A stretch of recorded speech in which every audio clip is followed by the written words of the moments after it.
அனைவருக்கும் வணக்கம். இது டிஎன்பிஎஸ்சி ஆல் நோட்ஸ் அப்படிங்கிற சேனலில் வந்து 6ஆம் வகுப்புலேருந்து டேர்ம் 2 பார்த்துக்கிட்டு இருக்கோம். ஸோ இந்த வீடியோவில் மாபெரும் சிந்தனையாளர்களும் புதிய நம்பிக்கைகளும் அப்படிங்கிற ஒரு பாடத்தில் என்ன கொடுத்துருக்காங்களோ அதெல்லாம் பார்க்கலாம். ஸோ இந்த பாடத்தை பொறுத்த வரைக்கும் 6ஆம் நூற்றாண்டில் என்ன ஏன் வந்து இந்த மாதிரி நம்பிக்கைகள் தோன்றுனுச்சு, அதற்கான காரணங்களை பார்க்க போகிறோம். மகாவீரர் புத்தரோட போதனைகள் இது சம்மந்தமான ஒரு என்னென்ன கொடுத்துருக்காங்கன்னு பார்க்கலாம். சமணத்திற்கும் பௌத்தத்திற்கும் இடையே இருக்கக்கூடிய ஒற்றுமை வேற்றுமைகளை பார்க்க போகிறோம். ஹீனயான மகாயான பிரிவுகளுக்கு இடையில் இருக்கக்கூடிய வேறுபாடுகளை தெரிஞ்சுக்க போகிறோம். சமணமும் பௌத்தமும் எந்த அளவுக்கு செல்வாக்காக இருந்திருக்கு அப்படிங்கிறது எந்த அளவுக்கு செல்வாக்காக இருந்திருக்கு அப்படிங்கிறதையும் பார்க்க போகிறோம். அறிவு மலர்ச்சி காலம்னு சொல்கிறாங்க. கிமு 6ஆம் நூற்றாண்டு ஒரு முக்கியமான காலகட்டம்னு சொல்லலாம். இந்தியாவோட அறிவு ஆன்மீக வளர்ச்சியோட அடையாளமாக அந்த காலகட்டம் இருக்குது.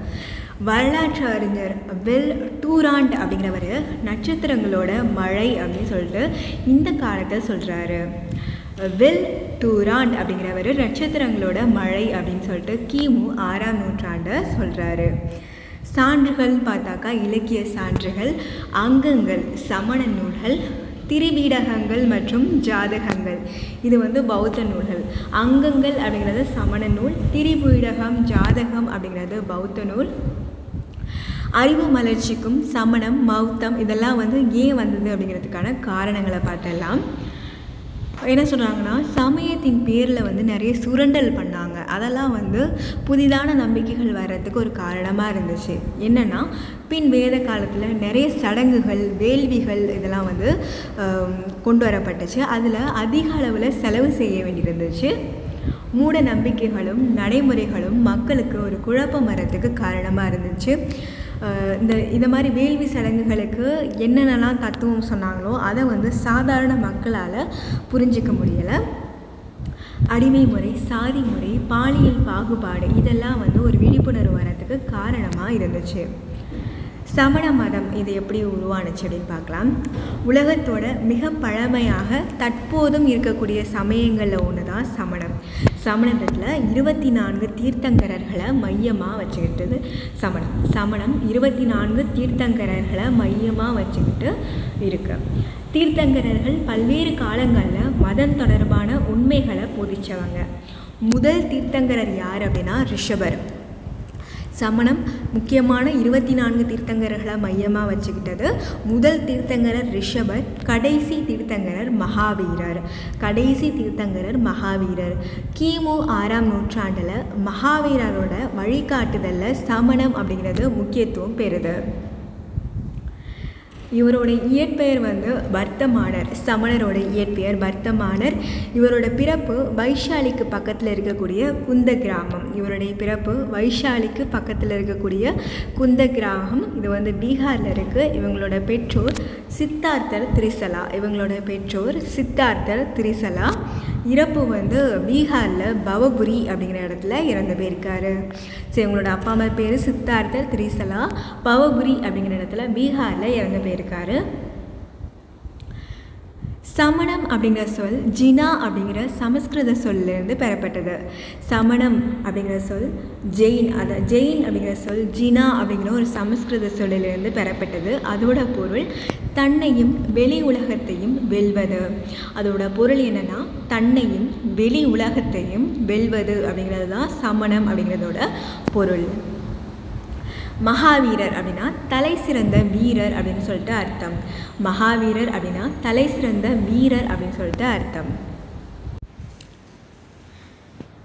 வர்த்தமானர் அப்படின்னா செழிப்பு அப்படின்னு சொல்லிட்டு பொருள். இவர் ஒரு சத்திரிய இளவரசர். இருந்தாலுமே அவரோட 30வது வயதில் இளவரசர் அப்படிங்கிற தகுதியை விட்டுட்டு துறவரம் போனார். தீவிரமாக தியானம் பண்ணார்.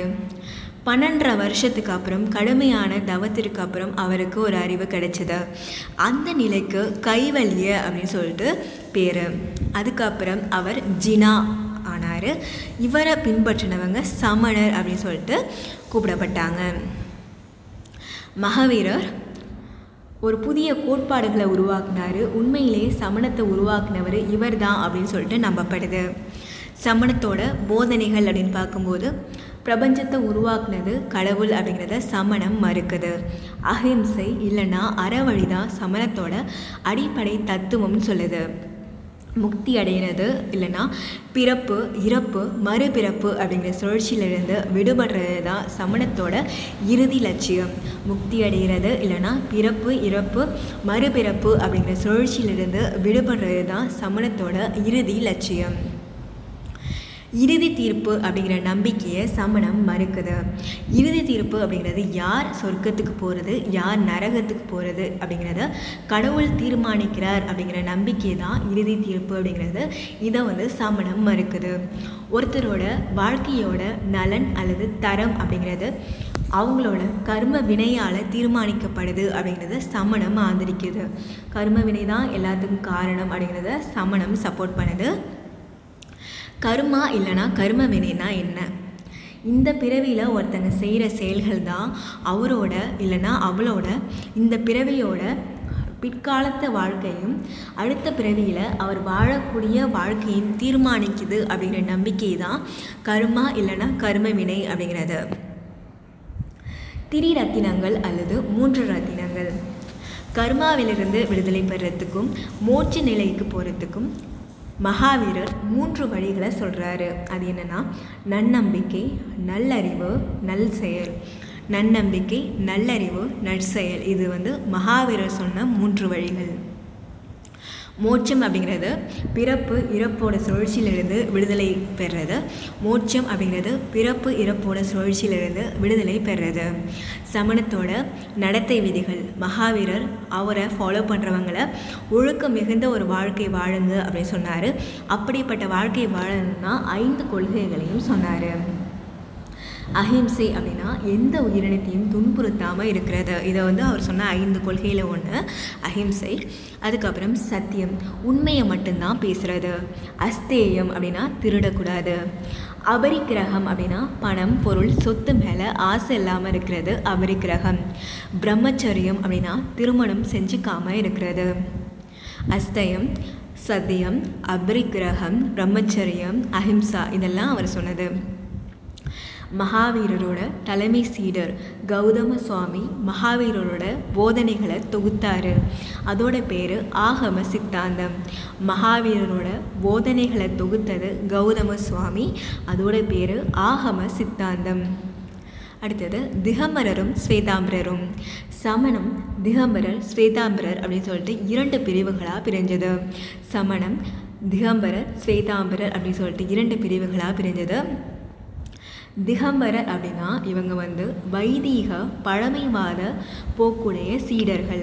திகம்பரர் பிரிவை சேர்ந்த சமணத்துறைகள் ஆடைகள் போடுறது கிடையாது, நிர்வாணமாக இருந்தாங்க. எந்த விதமான உடைமையும் வச்சிருக்கிறதுக்கு அவங்களுக்கு தடை இருந்தது. பெண்கள் நேரடியாக விடுதலை பெறத்துக்கோ நிர்வாண நிலையை அடைகிறதுக்கோ முடியாது அப்படின்னு சொல்லிட்டு திகம்பரர் நம்பினார். அடுத்தது ஸ்வேதாம்பரர். ஸ்வேதாம்பரர் அப்படிங்கிறவங்க முற்போக்கானவங்களாக கருதப்படுறாங்க. ஸ்வேதாம்பரர் இந்த பிரிவை சேர்ந்த துறவிகள் வெள்ளை நிற ஆடைகளை போட்டுக்கிட்டாங்க. ரஜோகரணா அதாவது கம்பளி நூல்கள் இருக்கக்கூடிய சிறிய துடைப்பம், பிச்சை பாத்திரம், புத்தகம் இதெல்லாம் வச்சுக்கிறதுக்கு அனுமதி கொடுத்தாங்க. ரஜோகரணா கம்பளி நூல்கள் இருக்கக்கூடிய சிறிய துடைப்பம், பிச்சை பாத்திரம், புத்தகம் இதெல்லாம் வச்சுக்கிறதுக்கு அனுமதிக்கப்படுறாங்க. ஆண்கள் மாதிரியே பெண்களும் விடுதலை பெறத்துக்கு சமமான தகுதிகள் இருக்குது அப்படின்னு சொல்லிட்டு ஸ்வேதாம்பரர் நம்புகிறாங்க. சமணம் பரவனத்துக்கான காரணங்கள். இந்தியாவில் சமணம் பரவலாக இருந்ததுக்கான காரணங்கள். மக்கள் பேசின மொழியிலேயே சமண கருத்துகள் சொல்லப்பட்டுச்சு. போதனைகள் புரிஞ்சிக்கிற மாதிரி இருந்துச்சு. அரசர்களும் வணிகர்களும் சப்போர்ட் பண்ணாங்க. சமண துறவிகள் விடாமுயற்சியாக இதை வந்து பரப்புனாங்க. தமிழகத்தில் சமணத்தோட செல்வாக்கு. பண்டைய தமிழ் இலக்கியங்கள் ஜைனம் என்பதை சமணம் அப்படின்னு சொல்லிட்டு குறிப்பிடுது. ஜைனம் அப்படிங்கிறத சமணம் அப்படின்னு சொல்லிட்டு தமிழ் இலக்கியங்கள் சொல்லுது. மதுரை நகரத்திலிருந்து 15 கிலோமீட்டர் தொலைவில் கீழக்குயில்குடி அப்படிங்கிற கிராமத்தில் சமணர் மலை அப்படிங்கிற பேரில் ஒரு குன்று இருக்குது. மதுரை நகரத்துலேருந்து 15 கிலோமீட்டர் தொலைவில் கீழக்குயில்குடி அப்படிங்கிற கிராமத்தில் சமணர் மலை அப்படிங்கிற பேரில் ஒரு குன்று இருக்குது. சமண துறவியால் உருவாக்கப்பட்ட தீர்த்தங்கரர்களோட உருவங்கள் இந்த மலையில் இருக்குது. இது இந்திய தொல்பொருள் ஆய்வுத்துறையால் பாதுகாக்கக்கூடிய ஒரு நினைவு சின்னமாகவும் இருக்குது. மதுரையிலிருந்து 25 கிலோமீட்டர் தொலைவில் அரிட்டாப்பட்டி அப்படிங்கிற கிராமத்தில் கலிஞ்ச மலை இருக்குது. மதுரையிலேருந்து 25 கிலோமீட்டர் தொலைவில் அரிட்டாப்பட்டி அப்படிங்கிற கிராமத்தில் கலிஞ்ச மலை இருக்குது. இதோட ஒரு பகுதியில் பாண்டவர் படுக்கைன்னு சொல்லக்கூடிய சமணர் குகைகள் இருக்குது. துறவிகளுக்கான கட்படுக்கைகளை தான் பாண்டவர் படுக்கை அப்படின்னு சொல்கிறாங்க. அறவோர் பள்ளி அப்படிங்கிறது சமண துறவிகள் வாழ்ந்த இடங்கள் அப்படின்னு சொல்லிட்டு மணிமேகலையில் ஒரு குறிப்பும் இருக்குது. அறவோர் பள்ளி அப்படிங்கிறது சமண துறவிகள் வாழ்ந்த இடங்கள் அப்படின்னு சொல்லிட்டு மணிமேகலையில் ஒரு குறிப்பும் இருக்குது. கோவலனும் கண்ணகியும் மதுரைக்கு போகிற வழியில் கவுந்தியடிகள் அவங்கள ஆசீர்வதித்து அவங்க கூட போனதாக தமிழ் காப்பியம் சிலப்பதிகாரம் சொல்லுது. இது ஃபோட்டோஸ் கொடுத்துருக்காங்க. திருப்பருத்தி குன்றம், சித்தன்னவாசல், சிதூரல் மலை கோயிலோட ஃபோட்டோஸ் கொடுத்துருக்காங்க. புகார், உறையூர், மதுரை, வஞ்சி, காஞ்சிபுரம் இந்த இடங்களில் சமண மடாலயங்கள் இருந்திருக்கு.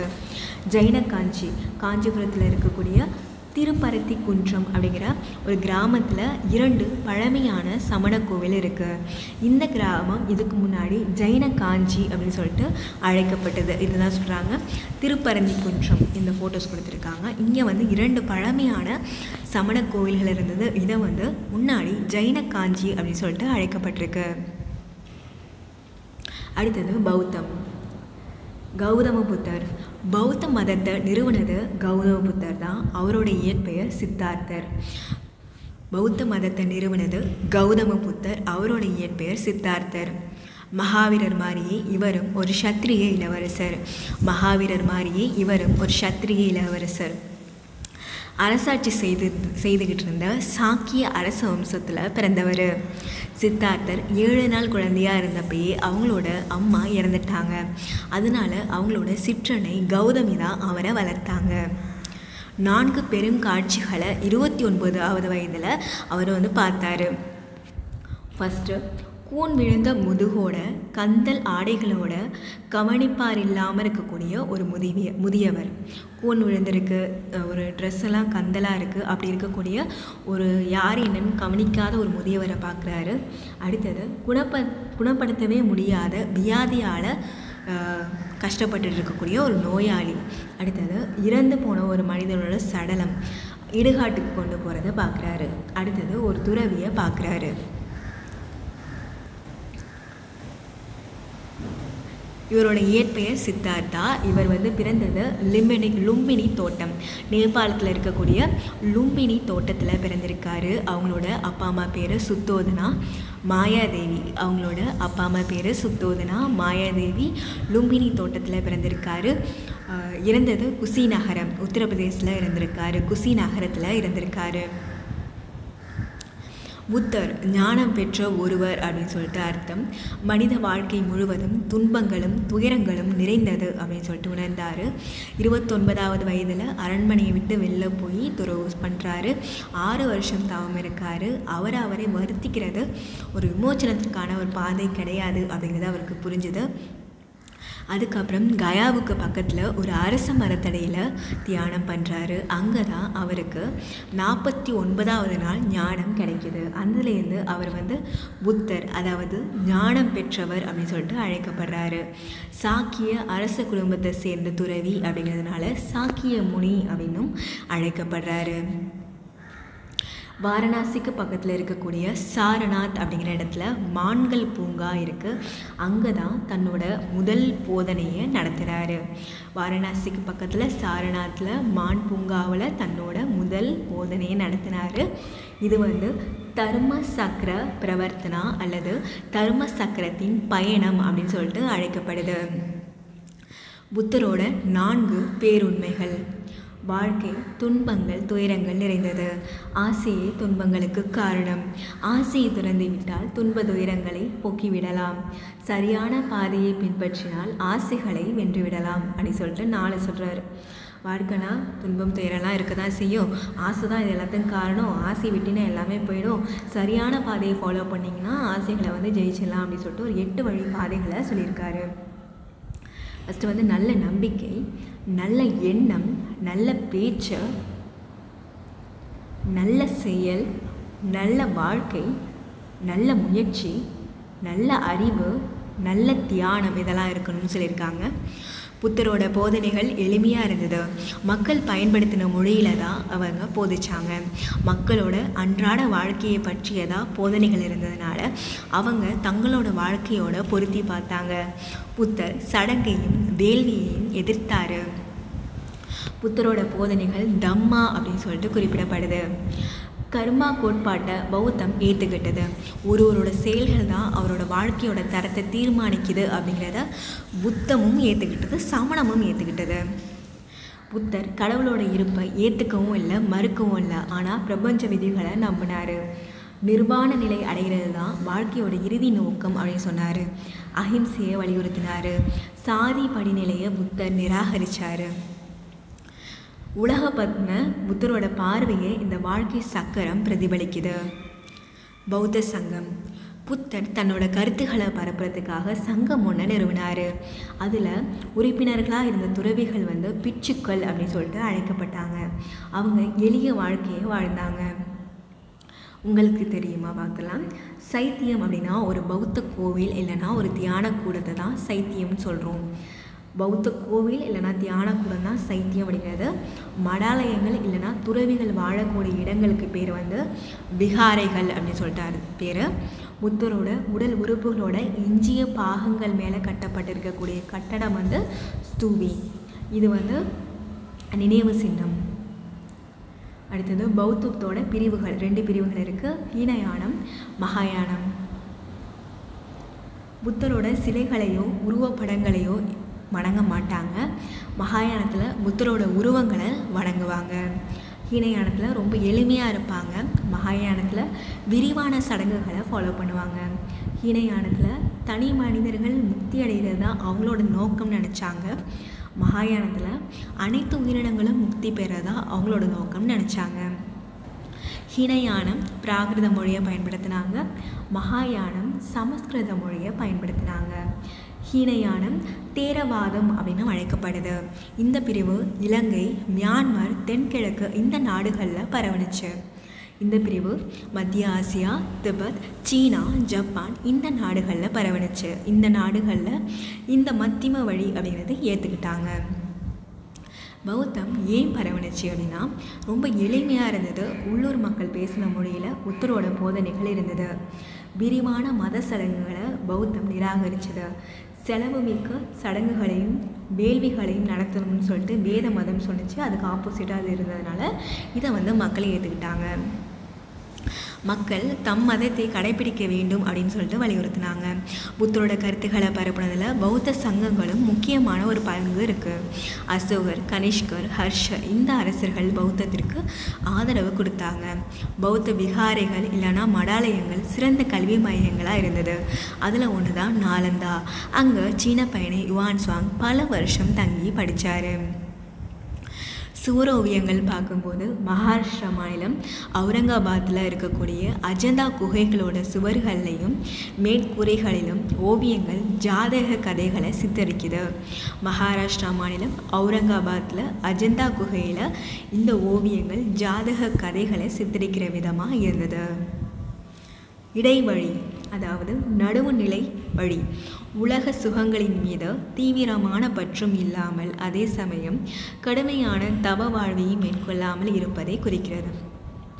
ரொம்ப பற்றும் இல்லாமல் அதே சமயம் தவ வாழ்க்கை இல்லாமல் இடையில இருக்கிறது தான் வந்து இடைவழி அப்படின்னு சொல்கிறாங்க. அடுத்தது சமணமும் பௌத்தமும் ஒற்றுமைகளும் வேற்றுமைகளும். ஒற்றுமைன்னு பார்த்தாக்கா மகாவீரர், பௌத்தர் ரெண்டுமே வந்து அரச குடும்பத்தை சேர்ந்தவங்க. இருந்தாலுமே அவங்க துறவு வாழ்க்கையை தேர்வு பண்ணாங்க. வேதங்களை மறுத்தாங்க. மக்கள் பேசின மொழிகளில் பொதிச்சாங்க. எல்லா சாதியினரையும் பெண்களையும் சீடர்களாக ஏற்றுக்கிட்டாங்க. இரத்த பலியை எதிர்த்தாங்க. கர்மா அப்படிங்கிற கோட்பாட்டை ஏற்றுக்கிட்டாங்க. மத சடங்குகளை நடத்துறது மூலமாக முக்தி அடைய முடியும் அப்படிங்கிறதுக்கு மாறாக சரியான நடத்தையும் சரியான அறிவுமே முக்திக்கான வழின்னு சொன்னாங்க. 2 மதமே ஒற்றுமைன்னு பார்த்தாக்கா. அதை வேற்றுமை அப்படின்னாக்கா சமணம் தீவிரமான துறவரத்தை ஃபாலோ பண்ணிச்சு. பௌத்தம் இடைப்பட்ட வழியை ஃபாலோ பண்ணிச்சு. அதாவது இடைவழி அப்படின்னு சொல்லிட்டு பார்த்தோம். சமண மதம் இந்தியாவில் மட்டும்தான் இருந்தது. பௌத்த மதம் உலகத்தோட பல பகுதிகளில் பரவணுச்சு. சமணம் கடவுள் இருக்கிறதா சமணம் நம்பலை, ஆனால் ஒவ்வொரு உயிரிலையும் ஆன்மா இருக்கிறத நம்பினுச்சு. புத்தம் அனாத்மா, அதாவது எல்லையற்ற ஆன்மா, அனித்யா நிலையாமை, இந்த கருத்துகளுக்கு அழுத்தம் கொடுத்தாங்க. அடுத்தது பௌத்த மாநாடுகள் நடந்த இடம். ஸோ முதலாவது மாநாடு ராஜகிரகத்தில் நடந்திருக்கு, 2வது மாநாடு வைஷாலியில் நடந்திருக்கு, 3வது மாநாடு பாடலிபுத்திரத்தில் நடந்திருக்கு, 4வது மாநாடு காஷ்மீரில் நடந்திருக்கு. RBPKன்னு சொல்கிறாங்க. 1வது ராஜகிரகம், 2வது வைஷாலி, 3வது பாடலிபுத்திரம், 4வது காஷ்மீரில் இந்த மாநாடுகள் நடந்திருக்கு. தமிழ்நாட்டில் பௌத்தத்தோட செல்வாக்கு சமணத்திற்கு ரொம்ப லேட்டாக தான் பௌத்தம் வந்து பரவணுச்சு. சங்க காலத்துக்கு அப்புறம் இயற்றப்பட்ட இரட்டை காப்பியங்களில் மணிமேகலை அப்படிங்கிறது பௌத்த இலக்கியம். மணிமேகலையில் காஞ்சிபுரம் விரிவாக வந்து சொல்லியிருக்காங்க. காஞ்சிபுரம் ஒரு பௌத்த மையம்னே சொல்லலாம். பௌத்த தர்க்கவியல் அறிஞர் தின்னகர், நாலந்தா பல்கலைக்கழகத்தோட அறிஞர் தர்மபாலர், இவங்க 2 பேருமே இந்த காஞ்சிபுரத்தை சேர்ந்தவங்க தான். தின்னகரும் தர்மபாலரும் கிபி 7ஆம் நூற்றாண்டில் யுவான் ஸ்வாங் காஞ்சிபுரத்துக்கு வந்தார். அங்கே அசோகரால் கட்டப்பட்ட 100 அடி உயரம் இருக்கக்கூடிய ஸ்தூபியை அவர் பார்த்ததா சொல்லியிருக்காரு. யுவான் ஸ்வாங் காஞ்சிபுரத்துக்கு வந்திருக்காரு. அங்கு அசோகரால் கட்டப்பட்ட 100 அடி உயரம் இருக்கக்கூடிய ஸ்தூபியை அவர் பார்த்ததா குறிப்பிட்டிருக்காரு. இது வந்து புத்தர் சிலை நாகப்பட்டினத்தில் இருக்கக்கூடியது. இந்த பக்கம் ரைட் சைடு இருக்கக்கூடியது காஞ்சிபுரம் பக்கத்தில் இருக்கக்கூடிய பல்லூரில் இருக்கக்கூடிய புத்தர் சிலை. அடுத்து ஜாதக கதைகள் சொல்கிறாங்க. இது வந்து என்னென்னா புத்தர் முந்தின பிறவிகளில் மனிதராகவும் விலங்காகவும் இருந்ததை குறிக்கக்கூடிய கதைகள். இது வந்து அறநெறிகளை சொல்கிறதா இருக்கும். அந்த கதை ஒன்று கொடுத்துருக்காங்க. அடுத்தது முடியுது. இதே காலகட்டம் கிமு 6ஆம் நூற்றாண்டில் வந்து சீனாவில் கன்ஃபூசியஸ்னிசம் இருந்திருக்கு. பாரசீகத்தில் ஜெராஸ்ட்ரியனிசம் அப்படிங்கிறது இருந்திருக்கு. அதாவது இங்கே புத்தம் சமணம் இதெல்லாம் இருந்த காலகட்டத்தில் கன்ஃபூஷியஸும் ஜெராஸ்ட்ரஸும் அந்தந்த மதங்களை வந்து பரப்பியிருந்தாங்க. அதுதான் வந்து கொடுத்துருக்காங்க. ஸோ இதோட இந்த பாடம் அப்படிங்கிறத முடியுது. அடுத்த வீடியோவில் சந்திக்கலாம். நன்றி.